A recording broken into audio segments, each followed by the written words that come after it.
Hello everyone, আমরা মাত্র ঢাকা থেকে ইস্তাম্বুল এয়ারপোর্টে পৌঁছাইছি। অ্যান্ড এখানে আমাদের আজকে ট্রানজিট হচ্ছে প্রায় 11 ঘন্টা 50 মিনিট, 12 ঘন্টা। আমরা ইচ্ছা করে ট্রানজিটটা বড় নিছি যেন আমরা একটু ইস্তাম্বুল এয়ারপোর্টটা ঘুরতে পারি, বা তারা যদি আমাদেরকে পারমিশন দেয় আমরা একটু ইস্তাম্বুল শহরটা ঘুরতে পারি। সেজন্য আমরা একটা লং ট্রানজিট নিয়েছি। দেখা যাক কী করা যায়। প্রথমে নেমেই আমরা ডিসিশন নিলাম যে আমরা সকালে নাস্তাটা করব। আমরা কিন্তু প্লেনে একবার আমাদেরকে নাস্তা দেওয়া হয়েছিল, বাট আমরা বের হয়ে চিন্তা করলাম একটু ম্যাকডোনাল্ডে যাই, ওইখানে নাস্তা করি। অর্ডার করে এখানে ওয়েট করতেছি, কিছুক্ষণ পরে গিয়ে নাস্তাটা নিয়ে আসতে হবে। আমরা নিজেরা গিয়ে নিয়ে আসবো, ওই অপশানটাই চুজ করছিলাম। এই যে নাস্তাটা নিয়ে আসছি, এখানে আমরা টার্কিশ একটা চা আছে ওইটা অর্ডার করছি, টার্কিশ একটা চিজ ব্রেড অ্যান্ড ম্যাকডোনাল্ডের কফি। আর আমার জন্য আমি একটা বার্গার অর্ডার করছিলাম, বার্গারটাও নিয়ে আসবো। টার্কিশের চাটা কাইন্ড অফ বাংলাদেশি যে রং চা ওই রকমই, জাস্ট একটু ফ্লেভার্ড। আর এখানের বার্গারটাও মজা ছিল। আমাদের নাস্তা শেষ করার পর আমরা চিন্তা করলাম এয়ারপোর্টটা একটু ঘুরে দেখা যাক, যেহেতু আমরা লং একটা ট্রানজিট নিলাম ঘুরে দেখার জন্য। দেন আমরা একটা জায়গা দেখলাম ঘুরে দেখার জন্য, অ্যান্ড অনেক বেশি সুন্দর। সেটা হচ্ছে এখানে ইস্তাম্বুল এয়ারপোর্ট মিউজিয়াম আছে, অ্যান্ড এইখানে ওদের টার্কির যে সভ্যতা, সেই সভ্যতার বিভিন্ন নিদর্শন আছে। রোম সাম্রাজ্য থেকে ধরে একদম সুলতান আমলের এভরিথিং অনেক সুন্দর করে ছবি আকারে এবং নিচে একদম সব কিছু ডিটেলসে দেওয়া আছে। আমি আস্তে আস্তে ঘুরে পুরোটা দেখলাম, অ্যান্ড নিদর্শনগুলো এত বেশি সুন্দর ছিল এবং এত বেশি অ্যাট্রাক্ট করতেছিল। প্রাসাদের মধ্যে যে কারুকাজগুলা, সব কিছু অনেক বেশি সুন্দর। এবং ওই টাইমে ওসমানী আমলের যে জিনিসগুলো ছিল ওই সব কিছু ছিল। আমরা পুরোটা ভালো করে ঘুরে ঘুরে দেখলাম।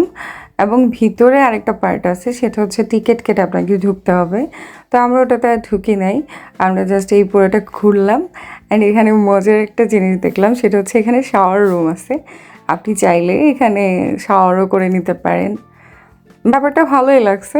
লং ট্রানজিটের ক্ষেত্রে এখানে যাওয়া যায়। এই যে আমার হাজব্যান্ড ঢুকে চেক করে আসতেছিল যে শাওয়ার নেওয়া যায় কি না। এরপর আমরা চলে গেলাম এখানে একটা সাইডের ফুড কোর্টে। সেখানে অনেকগুলা একদম ফুড কর্নার একসাথে কানেক্টেড ছিল, অনেকগুলা food shop like Subway, KFC, Popeyes, সবগুলা। অ্যান্ড আমরা এখানে বসলাম কিছুক্ষণ। যেহেতু লং ট্রানজিট, সেহেতু আমাকে এখানে বসাই দিয়ে আপনাদের ভাইয়া এয়ারপোর্টের লোকদের সাথে কথা বলতে গেল যে আমরা কি বাইরে যেতে পারবো কি না, বাইরে ঘুরতে পারবো কি না। তারা আমাদেরকে একটা প্যাকেজ অফার করলো যে হ্যাঁ, আপনারা 50 ইউরো দিয়ে বাইরে ঘুরতে যেতে পারবেন, জাস্ট শহরটা ঘুরে দেখতে পারবেন। আমি এখানে কফি খাইতেছিলাম আর আমার একা সময়টা এনজয় করতেছিলাম। মিনহোয়াইল আমার হাজব্যান্ড আমার জন্য পোপেজ থেকে খাওয়া নিয়ে আসছে, chicken fry, French fries and Coke নিয়ে আসছে।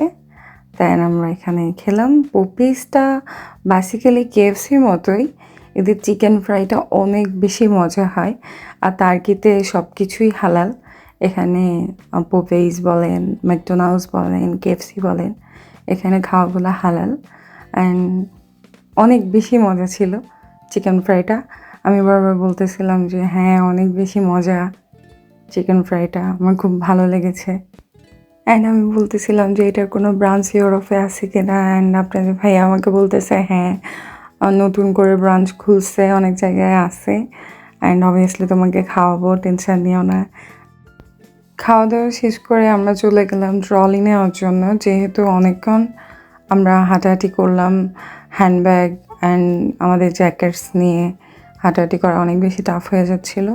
তো আমরা বললাম যে একটা ট্রলি নেওয়া যায়, ট্রলি নিয়ে দেন আমরা ঘোরাঘুরি করব, কিছু কেনাকাটা করব। বাট এখানে ট্রলিও কিনে নিতে হবে। তো আমরা টার্কিশ লিরাতে কিনতে হয়, বা 1 ইউরো বা 30 টার্কিশ লিরা মেবি, ওটা দিয়ে আমরা একটা ট্রলি নিয়ে নিলাম। এইবার আমরা কিছু কেনাকাটা করব অ্যান্ড ঘোরাঘুরি করব। এখানে আমরা দেখে নিলাম যে আমাদের গেট নাম্বার দিয়েছে কিনা। তখনও আমাদের গেট নাম্বার দেয়নি, আমাদের গেট নাম্বার দিবে দুপুর 3:30টার পর, যেহেতু আমাদের ফ্লাইটের টাইম ছিল 5:30। তো আমাদের হাতে অনেকগুলো সময় অ্যান্ড আমরা চলে গেলাম একটু কেনাকাটা করা যায় কিনা। আমরা কিছু শপে ঘোরাঘুরি করলাম, দেখলাম তুলনামূলকভাবে ইউরোপের থেকে এখানে একটু দাম কম, যেহেতু ট্যাক্স ফ্রি কিছু কিছু শপে। তো এই জন্য কিছু কিছু দোকানে অনেক বেশি দাম কম, এবং এখানে সব ব্র্যান্ডের শোরুমগুলো ছিল, অনেক বেশি বড় ছিল টার্কিশ এয়ারপোর্টটা।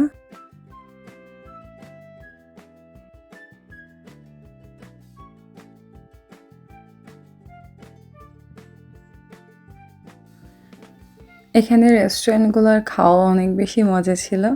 এখানে সল্ট বেয়ের রেস্টুরেন্টও ছিল। এই যে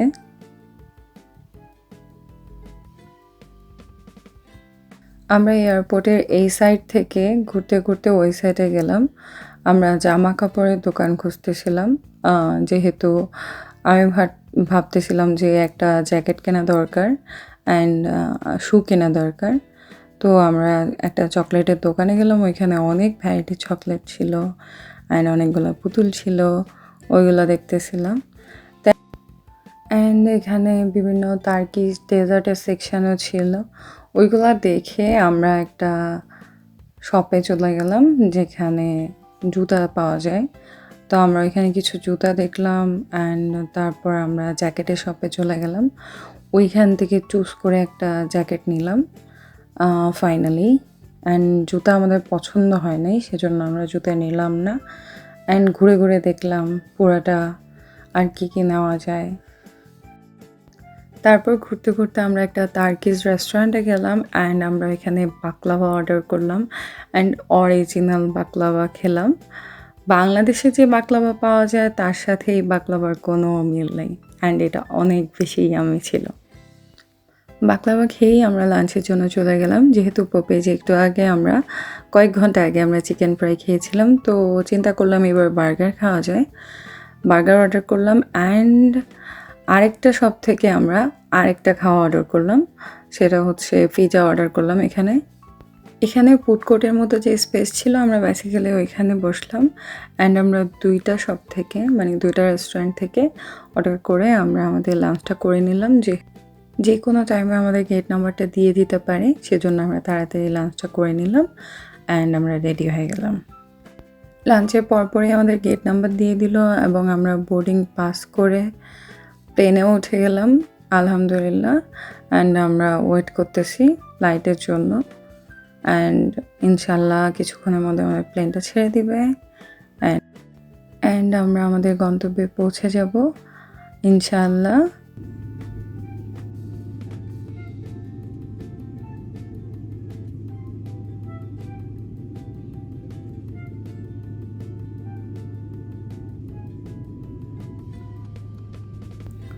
এই সিনটা আমি ক্যাপচার না করে থাকতে পারলাম না।